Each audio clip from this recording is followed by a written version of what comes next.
Ils le prenaient pour un fou, jusqu'à ce que la pluie commence à tomber. Nous sommes en Mésopotamie, il y a des milliers d'années. L'humanité avait sombré dans la corruption, la violence et l'injustice la plus totale.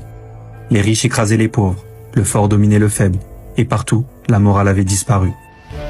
Les hommes se détournaient de Dieu, préférant idolâtrer des statues, vivant comme s'ils étaient maîtres absolus de leur destin. Mais parmi eux vivait un homme droit, sincère, différent de tous les autres. Son nom, Noé. Alors Dieu lui parla, et l'éleva au rang de messager. Il lui donna une mission. Préviens ton peuple, dis-leur de revenir à moi avant qu'il ne soit trop tard.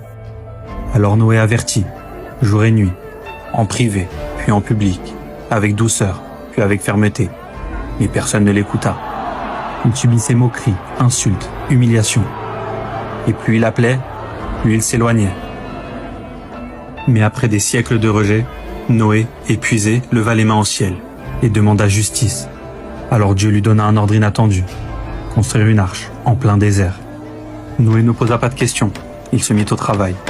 Planche après planche, il bâtit un navire, frappé par le soleil brûlant et les moqueries. « Tu es devenu fou, Noé. Un bateau en plein désert ?» Il ne savait pas encore. Cette arche, c'était leur dernier avertissement. Quand elle fut prête, Dieu dit « Emmène avec toi ta famille, les croyants, et un couple de chaque espèce animale. Le déluge est proche. » Alors les premières gouttes tombèrent, puis le ciel s'ouvrit et la terre fut submergée. Sur l'arche, Noé appela son fils, mais l'enfant refusa, préférant se réfugier au sommet d'une montagne. Il ne savait pas que ce jour-là, rien ni personne ne pouvait échapper à la décision de Dieu. Pendant ce temps, ceux qui riaient comprirent, mais il était trop tard.